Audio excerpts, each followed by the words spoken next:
What is happening in Cleveland right now? This isn't just a story. This isn't just a rumor. This is a civil war, a full-blown revolution happening inside the Cleveland Browns facility, and it is the most shocking, blatant power move I have seen in a decade of watching this league. Forget everything you thought you knew about the coaching structure. Forget the idea of a chain of command. What we are witnessing is a complete and total override. Tommy Reese, the offensive coordinator, the acting head coach, has looked at Kevin Stefanski's entire season-long plan, balled it up, and thrown it in the garbage. And in its place, he is installing a new king. He is preparing Shedeur Sanders to be the starting quarterback of this football team, and he is doing it right in front of Kevin Stefanski's face, with the cameras rolling and without a single ounce of apology. This is not a quiet suggestion. This is a hostile takeover.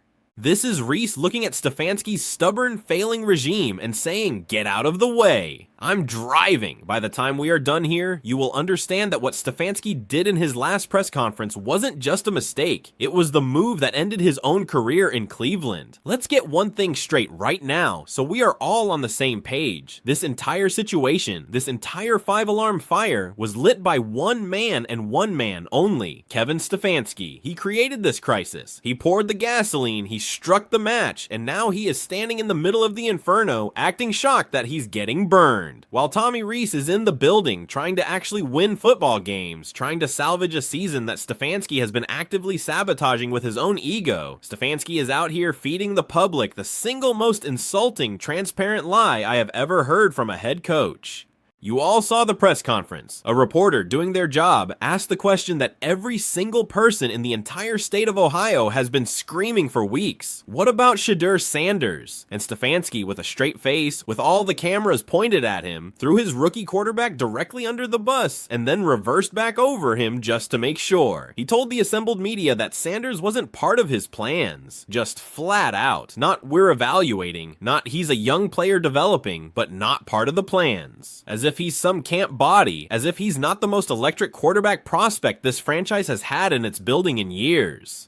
But he couldn't even stop there. The arrogance was so thick, he had to keep digging. He claimed Sanders had shown up injured before practice. He tried to paint this picture of a kid who wasn't ready, who wasn't professional, who couldn't even get his body right. And then, the final knife twist, he said that after putting Sanders through warm-ups, he made the decision that Sanders wasn't physically fit to play. He tried to wrap this political assassination in the language of player safety. He tried to sound like the responsible adult in the room, protecting the young, fragile rookie from himself. What an absolute joke. What a pathetic, desperate attempt to protect his own failed evaluation, to protect his bizarre, inexplicable loyalty to Dylan Gabriel. Does he think we are stupid? Does he think the fans, the media, the other players in his own locker room can't see what's happening? There is a Grand Canyon-sized difference between protecting a genuinely injured player and politically benching a guy because you are terrified he's gonna succeed. You're terrified that if Shedeur Sanders gets on that field and does what every single person with eyes knows he can do, it will expose you. It will prove definitively that your entire offensive philosophy, your hand-picked quarterback, and your season-long strategy have been a complete and total failure.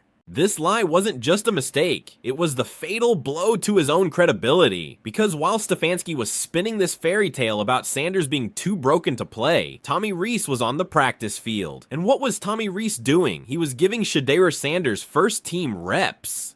I need you to stop and absorb what that means. This isn't just about a head coach and an offensive coordinator having a different opinion. This is the acting head coach, Tommy Reese, publicly and actively disproving his boss's lie in real time. Stefanski says Sanders is hurt. Reese says, watch him throw a 40-yard laser to Amari Cooper against our starting defense. Stefanski says he's not physically fit. Reese says, watch him run the entire 2-minute drill, look off the safety, and drop a dime in the end zone. This is insubordination of the highest order, and it is the most beautiful, necessary insubordination I have ever seen. Reese is using his temporary power to expose the truth, that the only thing injuring Shedeur Sanders has been Kevin Stefanski's ego. And let's talk about Tommy Reese. Let's talk about what a leader actually looks like. The moment Reese got that podium, the moment he had the title of acting head coach, he didn't play it safe. He didn't just try to keep the seat warm. He walked up there and he changed the entire narrative of this franchise in one press conference. He didn't just mention Shedeur Sanders. He championed him. He spoke about Sanders with a level of belief, a level of genuine enthusiasm that Stefanski has never, not once, shown for the rookie. Reese talked about Sanders' work ethic, calling it absolutely insane. He painted a picture of a young quarterback who isn't just waiting for his turn, but who is actively seizing his preparation. He talked about Sanders living in the film room, grinding through defensive coverages, mastering the playbook to the point where it's second nature. He described a player who is the first one in the building and the last one to leave, a player who is dragging receivers out for extra reps, a player who is doing every single thing that you beg your franchise quarterback to do, all while being told by the head coach that he's not even part of the plan. But then Reese said something. He said something that shows the fundamental difference between him and Stefanski. He talked about what happens when a quarterback puts in that level of mental work, that obsessive preparation. He said the game starts to slow down. That's the magic phrase. That's what every great quarterback talks about. When the game slows down, the chaos disappears. You're not reacting anymore. You're anticipating. You see the blitz before the linebacker moves. You see the coverage rotate before the safety takes his first step. You know where your check down is before the pocket even collapses. Reese explained that when a quarterback gets to that point, when the mental processing is no longer a burden but a weapon, their entire focus shifts. They stop worrying about surviving the play and they start focusing on executing the play. They can focus on finding completions, on being efficient, on moving the chains, on putting points on the board. Reese looked at the media and in not so many words said that Shedeur Sanders has reached that point. He has crossed that critical threshold. He is mentally ready to go out and win football games. And that right there is the indictment of Kevin Stefanski, because if your offensive coordinator, the guy who is in the quarterback room with these players every single day, is telling you that one of your quarterbacks has reached this level of mental mastery and your offense is dead last in explosive plays, why in God's name would you not play him? Of course, a reporter asked Reese that exact question, the million-dollar question. If Sanders is this good, this prepared, why not just give him the ball? Why not see if he can jumpstart this lifeless offense? And Tommy Reese's answer was pure 100 proof political genius. He didn't throw Stefanski under the bus, not directly. He just smiled and said, "Obviously my focus is where we are right now. That's not my focus." Do you understand what he just did? He didn't say no. He didn't say Kevin is the head coach and we support his decision. He said, that's not my focus right now. But you can hear the unspoken part. You can see it in his eyes. The right now is the key. He's saying, I am focused on getting him 100% ready so that when I do make this move, when I do put him in, there will be no doubt. There will be no excuses. It will be so obvious that he is the guy that anyone who ever questioned it, anyone who ever held him back will look like a complete and total fool. That is a man with a plan. That is a man who is not asking for permission. He is just waiting for the perfect moment to strike.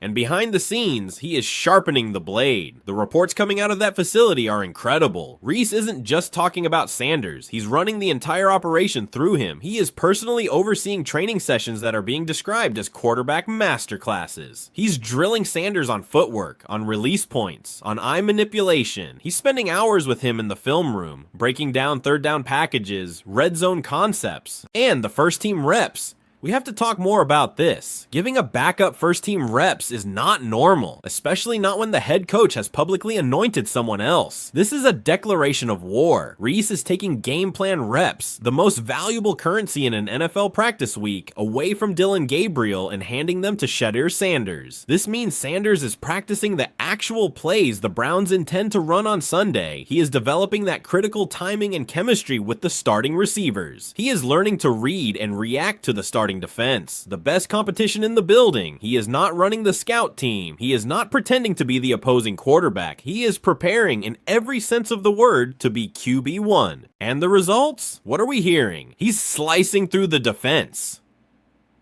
His passes are crisp, accurate, and perfectly timed. The deep ball is effortless. He's decisive. He's efficient. He's doing everything that the Browns offense hasn't been doing all season long. He's making the throws that Dillon Gabriel can't make, or more accurately, won't even try to make. This is what Reese knows. He knows that Sanders' entire career at Colorado was a pressure cooker. Playing for his father, Dion, every single game was a national spectacle. Every throw was analyzed by the world. That environment, that circus, it doesn't break a player like Sanders. It forges him. It gave him ice in his veins. He learned how to perform when the lights are so bright they're blinding. He learned how to be the calm center of a raging storm. He learned how to make clutch throws with the game on the line. Tommy Reese is betting his entire career, or at least his future in Cleveland, on the fact that this kid's precision, this kid's fearlessness, this clutch gene is exactly what this dead-in-the-water offense needs. He is preparing to unleash an absolute sniper on the NFL, while Kevin Stefanski is over in the corner polishing a musket.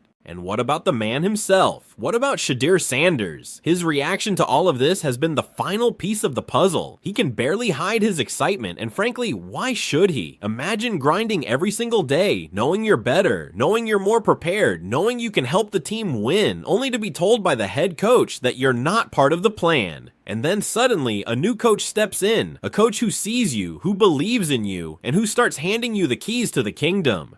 Sanders jumped on a Twitch stream recently, and it was the most real, unfiltered look you're ever going to get from a pro athlete in this situation. This wasn't some polished PR firm-approved statement. This was raw. This was authentic. He was talking to his fans, and he flat out promised them. He said he is giving absolutely everything he has in practice, that he is laser focused, that he is going to be at his absolute best for when his number is finally called. You could hear the hunger in his voice. This is a guy who has been caged, and he can taste freedom. He told his viewers he's not just preparing to play, he's preparing to dominate. He's preparing to prove every single one of his doubters, chief among them Kevin Stefanski, wrong. That's not arrogance. I want to be clear about that. That is not arrogance. That is the supreme confidence that is born from obsessive preparation. He knows he's ready because he's done the work. He's done all the work that Stefanski ignored. And when you pair that fire, that hunger, that confidence with Tommy Reese's coaching philosophy, you have a potential explosion. Reese's offense isn't this conservative dink and dunk, play not to lose garbage that Stefanski has been running. Reese is aggressive. He wants to attack. He wants to stretch the field vertically. He wants to use motion and formations to create mismatches and then exploit them. He calls plays to win the game, not to manage it. That philosophy is a hand-in-glove fit for a quarterback like Sanders, who has the arm, the mobility, and the guts to execute that kind of offense.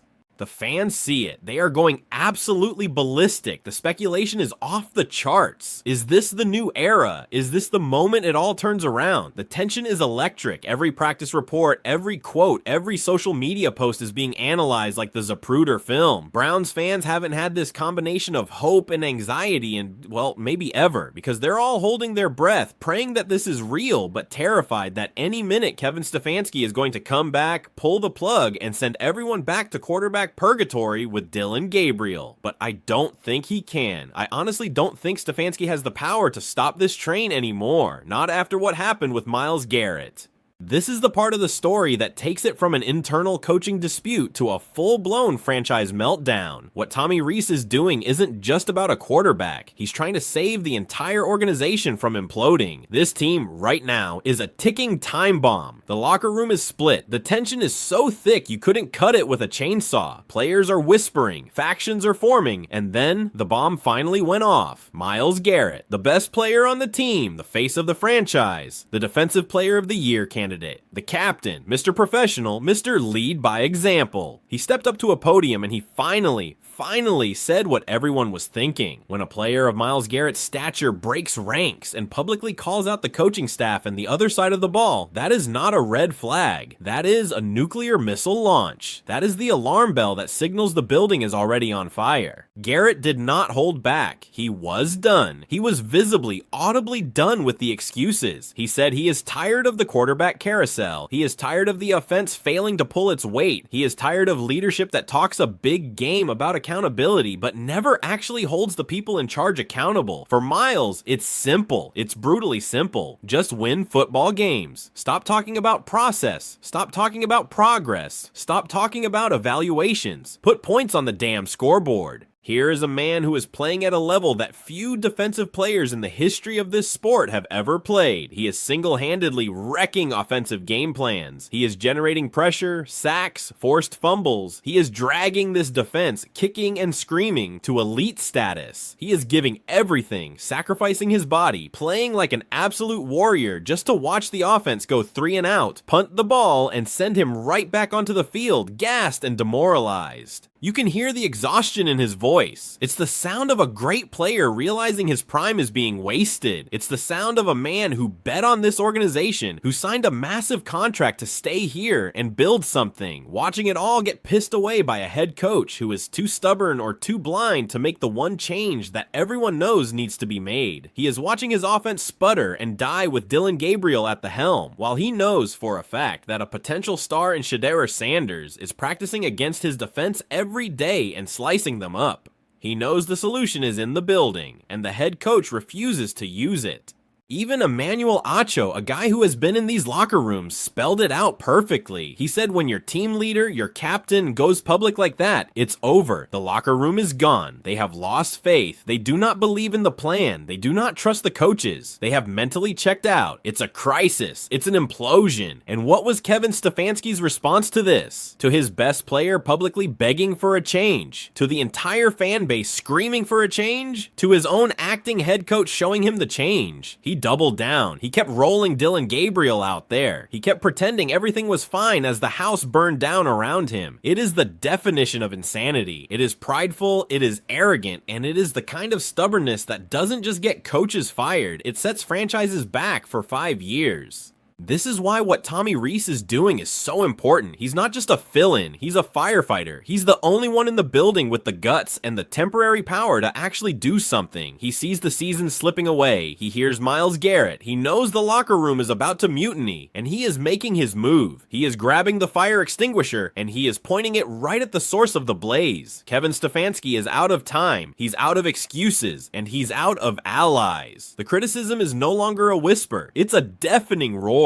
Everyone, fans, insiders, analysts, and most importantly, his own players are in agreement. Sticking with Dillon Gabriel is no longer just a bad decision. It's organizational malpractice. Gabriel is a backup. That's not an insult. It's just a fact. He has backup level talent. He's a guy who can come in, manage the game, and not lose it for you if your starter is out for a couple of weeks. He is not a guy who can win you games. He is not a guy who can elevate the talent around him. And the second NFL defenses got film on him, it was over. They figured him out. They cracked the code. They know his tendencies. They know his favorite reads, and they know, most importantly, that he panics under pressure. Watch the tape. When the pocket gets messy, what does Gabriel do? His eyes drop, his footwork goes to hell. He either takes a sack he shouldn't, or he throws the ball off his back foot into triple coverage. He's missing wide open receivers because he's predetermined where he's going with the ball. He's checking it down on 3rd and 14. This is the kind of quarterback play that is an absolute parasite. It sucks the life out of the offense. It drains the morale of the entire team. Your linemen are blocking their asses off. Your receivers are running great routes. And for what? For the quarterback to miss the read and take another sack. How many times can Myles Garrett and the defense hold an opponent to 17 points only to watch their own offense score 10? How many times can they get a turnover, give the offense the ball at midfield only to watch them go 3 and out and punt? That is the kind of stuff that breaks a team. And all the while, the solution is right there. The solution is on the practice field, wearing a red non-contact jersey, making throws that Gabriel can only dream of. The solution is Shedeur Sanders. The whispers have become a roar. Give Shedeur the job. It's on every social media platform. It's every call on sports talk radio. And reportedly, it's the conversation happening inside the locker room. The players see it. They know who gives them the best chance to win. They know who the future is. This is beyond a simple quarterback competition now. This is a battle for the soul of the Cleveland Browns. Tommy Reese has drawn his line in the sand. He has picked his guy. He is preparing Shedeur Sanders to save this season. Kevin Stefanski, with his disastrous press conference, his transparent lies, and his blind loyalty to a failing quarterback, has made his own bed. He has lost the team, he has lost the fans, and he has lost the plot. The only question left is not if Shedeur Sanders will play. That is an inevitability. Tommy Reese is making sure of that. The only question is when. And when that day comes, when Shedeur Sanders steps on that field as the starter, it won't just be the start of a new era. It will be the end of Kevin Stefanski's. This is a revolution, folks, and it is happening right before our very eyes. Tommy Reese isn't just opening the door for Shedeur Sanders. He's blowing the damn hinges off. And honestly, it's about time.